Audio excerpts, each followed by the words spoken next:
Coogs house. Well, it's only been done to Kansas three times in the Bill Self era, but the third time is Houston as the Cougars sweep the Kansas Jayhawks on senior night. Big, big night. Let's get into it.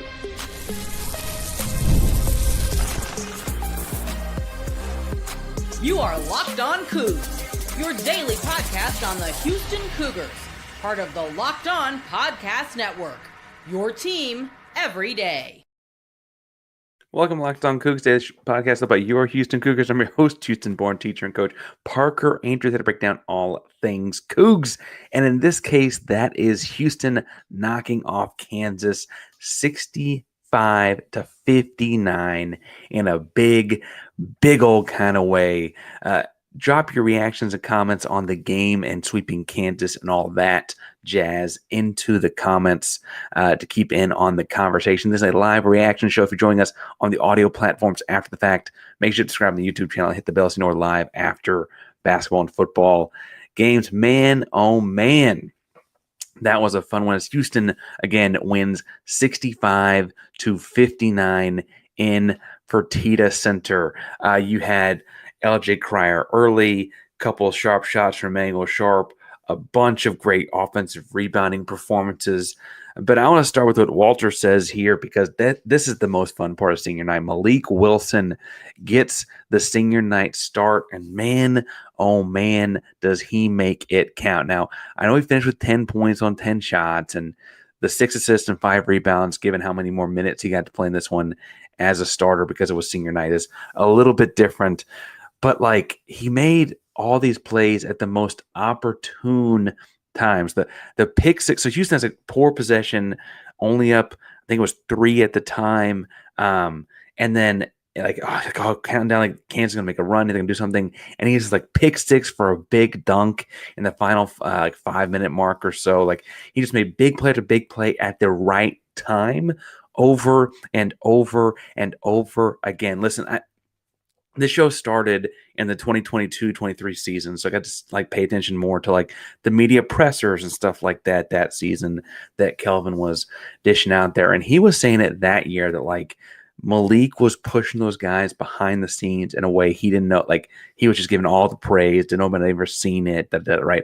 And he was making Terrence better. He was making Jarris better. He was making Marcus better. Right? All those different things on that team. When on the old transfer rules, he had to sit out a year on his second transfer. Last year worked his way in some. Was asked to play the backup point guard. Not his most comfortable role, but he did it. He did what he could. Right? This year, man, he's found a groove, and I love that he was so impactful in this game. Really left his mark in his final game in Fertitta. I don't get as much face-to-face time with these guys as other people do. A lot of DMs and back and forth, and occasional post-game press when I get to go to a game live and all that kind of stuff. Malik is the nicest guy. Just could not be happening to a better guy. Love that happened for him. They had these moments in Fertitta for that guy. And frankly, when you go back and check out Locked On Sunbelt or the guys over at Locked On Texas Tech, they all said the same thing too when he came to Houston. Oh man, you're getting a great guy. And they're like, I don't know if he'll play. I don't know what he'll do. I don't know what position he'll be, but you're getting a great guy. And it's just great to see these kind of moments work out for him and be such a big part of the number 3 ranked team in America right now. Big game out of Malik. Obviously, senior night is going to get a chunk of the ordeal here. Emotional moment pregame with Juwan Roberts and Kelvin, caught on camera by a few different people. But man, Kelvin's just, he's eyes welled up in the whole 9. Emotional hug neither guy wants to break out of. Francis involved in the same kind of thing. LJ Cryer coming back home and doing it for the city, put up 18 points in the first half to do it, right? And then, frankly, you also got to think about Ramon Walker's had so many moments with, such a hard career at Houston that he didn't get to suit up tonight. It's kind of almost makes it kind of forgotten. He won several games on just hustle and effort. Was a Houston area player of the city for a while there in high school. Won that award in of his senior season. A big deal in the city of Houston. Great senior class. Great way to send those guys out with a sweep of the Kansas Jayhawks. Get to 18 conference wins, the most Big 12 wins ever. Now, admittedly, it's partially because they've expanded out to 20 games, so they can get 19 on Saturday with Baylor. 19 looking like a mark that no one will ever break because they're going back to 18 games next year. So there's some incentive in that one. I got a couple comments flying in. Walter's going to miss Malik. Going to be easy guy to miss. He's easy to miss. Hard. I don't know what the rights. I don't want to see him go away. I might have said that wrong. Kevin Ward chimes in that when Francis missed that free throw, Kansas hit that three, they would be having another comeback for revenge. Big deal there. So they, first of all, I don't know why, but they called a time. Ball went out of bounds. Houston inbound the ball on the sideline, and Javier Francis is still in the game, but Kansas is leaving him open because they want Houston to inbound the ball to him. They do it. Houston gets the ball into him, and they foul right away, and it sends into the line. There were a couple moments in breaking pressure and stuff like that, like I could be critical of, frankly, will be critical of at some point this week as we start to digest and kind of get further away from this one, away from the excitement of it. But Francis goes to the foul line and misses the front end of the 1-and-1. Kansas come down and hits a three. And like at that moment, I think what Kevin is pointing out here is that it kind of felt like Kansas was about to do to Houston what Houston did to Kansas up there in Lawrence earlier this season. And by that, I mean like come back and force overtime and all of that. I'm trying to find exactly the situation here. But it was David Coit, this like end of the bench guy that's not even on your scout sheet, comes in. And to be fair, he was a great high school player. Most Kansas guys are, et cetera. But he made a 3-pointer with 20 seconds left to cut it to just a 2-point Houston lead. And ultimately, Mayo Sharp comes down and makes his free throws, makes it a 4-point game. LJ Cryer gets a steal after Zeke Mayo falls down. He would make his free throws to make it a 6-point game, and that would be it. But there was that moment before Manuel got the ball on the inbounds play after the 3-pointer where it kind of felt like, oh, crap, right? Like, what did we just do? And instead, the toughest team won, as Sampson's been saying, and Houston held on to make it. I would point out, while that was a big deal, the Cryer offensive rebound and putback after Edmond had to sit a bunch of the second half with foul trouble, he makes a putback layup at like the 145 mark. That was really, really important. So Milos has kind of got his own offensive game going in the second half. After missing a lot of the first half. He had foul trouble in the first half. LJ the second half. He attacks the rim, right? Missed a little floater jumper type, and that bounced off the rim, and like just Cryer just fights for the ball and gets it, and is like able to just kind of turn that into a Euro layup. And like, again, I think that was just under 2 minutes. That ended up being a really big play, get Houston to 61 points. That whole Javier Francis, all that kind of stuff happens after the fact, right? If Cryer doesn't get that offensive rebound and it just comes down as a dead Kansas possession, even if it's a good defensive stop by Houston after that, Houston's not up when Coit makes that three. They don't have to foul Emmanuel. Like the whole trickle-down effect after that's a really different deal. Now, people are talking about fouls in the chat here, and I will say, hate early fouls and fouls by Milos in early minutes were not great. I do think that Milos had an advantage in his matchup in this game. I think he's got some size, some positional size that Kansas has trouble with at the point guard spot, especially when you have Cryer out there spacing for him. And I think we saw in this game, and we'll talk about it more as we get into senior night with Cryer especially, but that they really, really need both of those guys on the floor to be the best version of themselves. Milos is the best pure point guard by leaps and bounds on this team. The spacing that Cryer offers as a scorer is unlike anything else they've got. It's reminiscent of when Mark was on the team a couple years ago. And they really just have to have those guys. And so when you're missing them for stretches of 8, 9, 10 or more minutes, it's visible. The offense is visibly slowed down. They still held Kansas to 59 points. That's keeping on track with the best defense in America. Kansas is averaging somewhere in the 70s. Like this, that's an impressive thing to do, especially when you factor in like how much of that defense comes down to Houston's own offensive rebounding.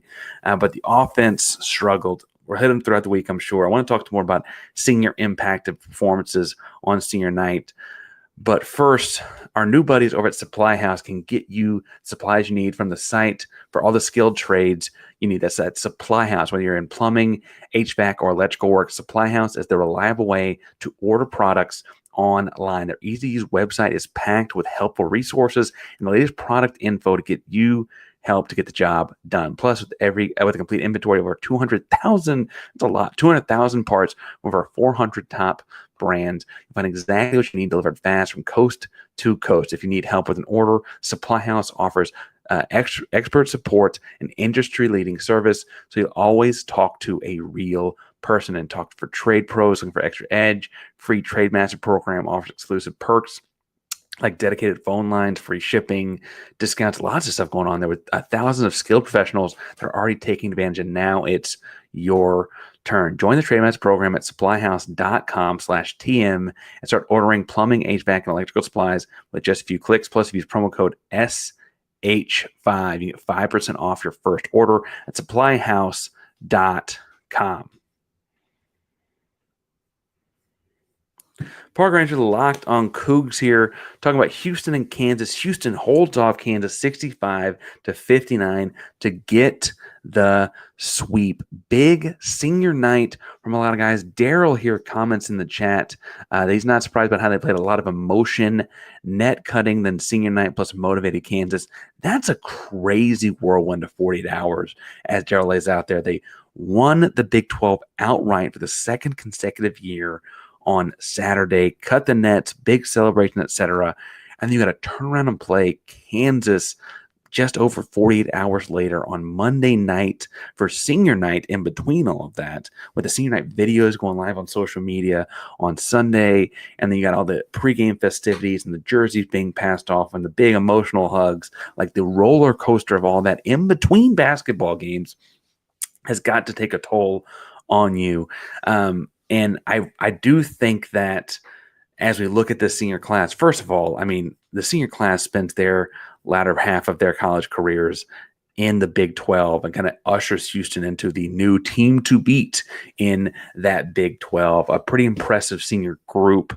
Obviously, we're not going to get to talk about a lot of the things that Ramon Walker did on the floor this year, but his cultural impact, I mean, the ultimate cultural guy for this program since he got there.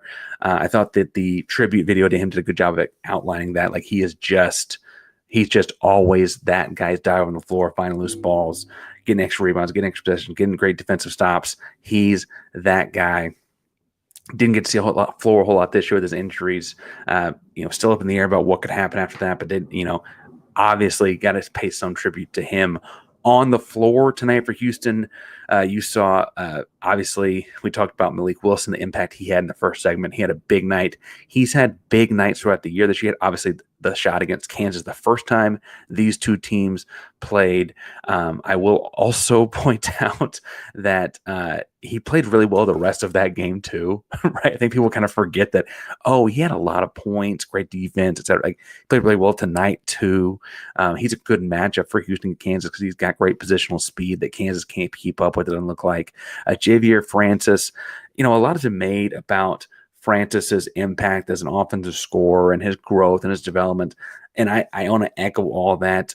I also think you saw something out of him this year when it was clear that JoJo Tugler needed to play more minutes, and they started JoJo. Not every senior big man that's waited his turn as long as Francis has would have just taken that, right?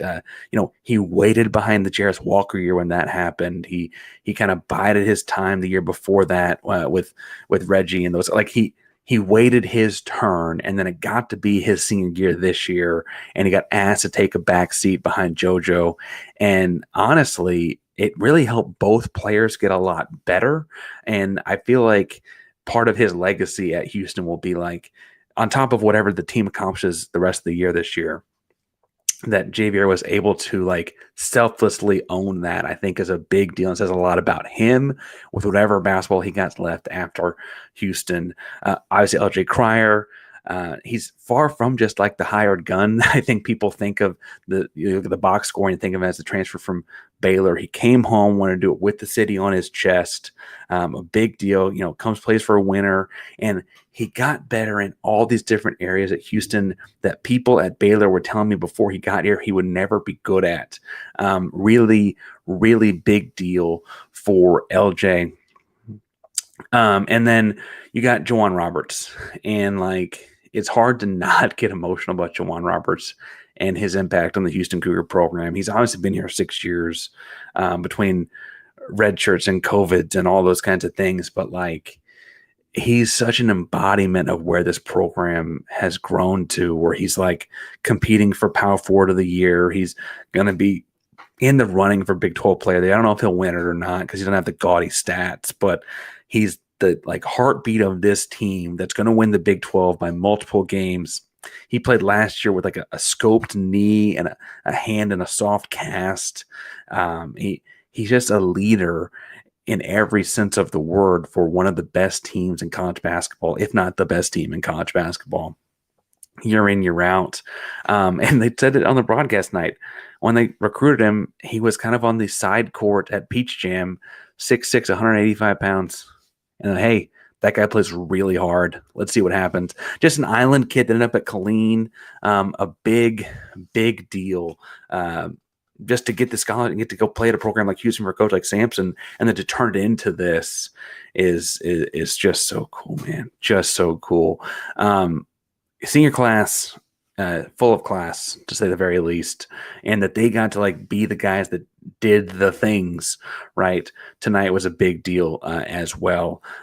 Robert and Francis, and they combined to cover Dickinson, cover Adams, and do a bunch of the rebounding. Again, this team had 17 offensive rebounds at 17 extra shots, and it's a big, big deal. I also think with Houston's bigs, Roberts and Francis specifically, you got to remember that they're constantly just fighting to tip the ball to get hey, let's just keep this thing alive. Someone's going to get it. We just keep this thing alive, right? Emmanuel Sharp ended up with 5 offensive rebounds, but how many of those were after tips and bats and fighting for the ball and efforts from bigs? The staff is keeping track of all that on the bench, obviously, because they value that kind of stuff. But just a big time moment in that game. I did not realize, to look in the stat sheet here, JVR didn't even take a shot. He impacted the game that much, couple big blocks, big rebounds, etc., without even taking a field goal. Wow. The Big 12 runs through Houston thanks to the guys like the senior class coming in and leading Houston in this early part of the Big 12. I want to talk more about how the Big 12 runs through Houston and stuff like that in a second. Before we get too far,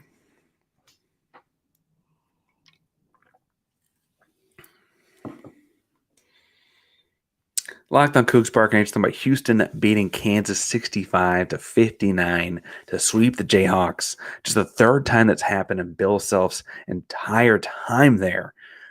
Pretty legendary run for Kansas before Houston showed up, I will say, in this conference. And the Big 12 runs through Houston now. Big 12 dominates this conference. And people commenting, I think I just in the last segment talked about how JVR didn't take a jump shot, and people say he did take a free throw. He did take he took 3 free throws apparently. But if you get fouled, I guess obviously those count as field goals. And Houston dominating the Big 12 in this fashion is pretty impressive because they're going to win the conference in the regular season by multiple games again this year. We talked about once they sealed a deal over the weekend, this is the first time in over 100 years that someone has waltzed into a big-time conference and won it in their first 2 seasons. And I think especially when you factor in how much conference realignment has happened really in the 2000s, but you could go back to the Southwest Conference days as well in the mid-90s.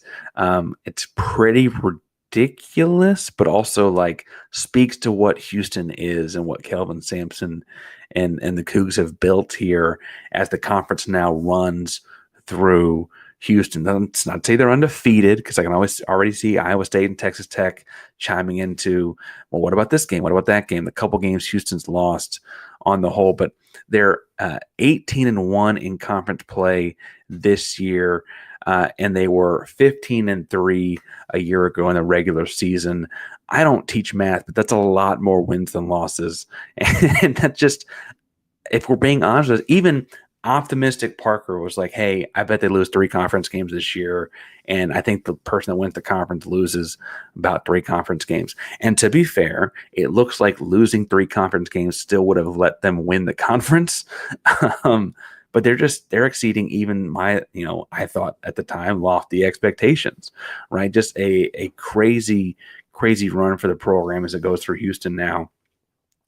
And I feel like, it's obviously a defensive-led team. They were turning Kansas over left and right. They did a great job, I thought, of on the monster double teams of Dickinson. They did it further away from the basket, I think, than further away from the basket than they had in the first matchup, which meant that it kind of hurts from the backside, helped some, but it also meant the ball had to get out of his hands, and they forced Kansas into 20 total turnovers, and that defensive intensity is something that Houston brings that I don't think other teams have answers for. They might find ways to score anyway, right? And again, Kansas scored 59 points. Houston only scored 65. It's not like this was a barn-burning blowout of a win or anything like that. But I do think that that's just, as a calling card, something that will always travel with Houston as they continue to go throughout things. And as they continue to, frankly, go to bigger and broader stages, right? Obviously, they play Baylor to wrap the regular season this weekend, and then Big 12 tournament and things like that. And the way that defense travels, whether it's Malik Wilson steals, Walter's chiming in here, or things like that, right?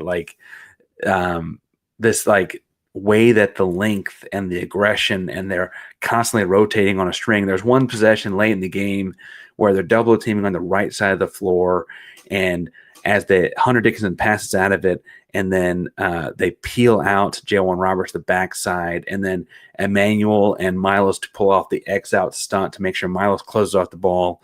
Emmanuel closes out the corner as the ball is swung there because he's timing it up right, forces the ball baseline to Roberts coming over from the help side, coming off of the initial double team. And just the synchronicity of all that is guys that they all trust that someone is working behind them and all those help side kinds of things. And they also have a great understanding of where their coverages are. And hey, we're always going to double this. We're always going to double that. We're always going to hit him here. We're always going to hit him there.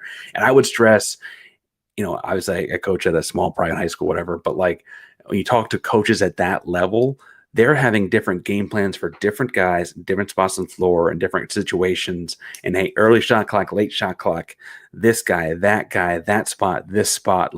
That's just so much processing happening all at once to all be going on the floor at one time. It takes incredibly high basketball IQ, obviously, and then the intensity to be able to do it at such a high speed and pace. And that possession stuck out to me as this crazy moment where you realize, okay, Houston's not going to give up 80 points.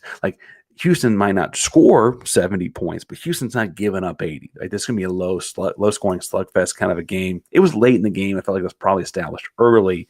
But man, oh man. I got a couple comments here I want to get through. One, Nady asks if I'm going to be at Baylor. So Baylor is relatively, it's 2.5 hours away from where I am. And it's actually after my season's over, so I can try to make it. I put in to be a press there. We'll see if that comes back. You typically hear a couple days out. So I'll know soon, hopefully. Tell your friends in Waco that I'd like to go. I put in for it, so we'll see. Also, Nady chimes in the 18 is most conference wins in Big 12 history. To be fair, most seasons they play just 18 games. But yeah, it's the most. And if they win 19 with Baylor next Saturday, that will be the most it could ever be, because they're going back to 18 games next year for conference regular season wins in a single season. And I just can't. Chuckle. Think about I mean, I was going to say 2022 when like Sasser got hurt in the middle of the year. Like, what is this team going to be? If I told you that 2025, you'd be, single digit losses over a 2-year span in the Big 12. Go back to 2017. Go back to Galen's commitment. Go back to getting Rob Gray in the transfer. I mean, like, there's just no way I had believed. I mean, and I'm an optimistic guy, right? And I like Kelvin and the hire. I was like, man, they got Steele there. Hopefully he stays for a long time, and he has. Man,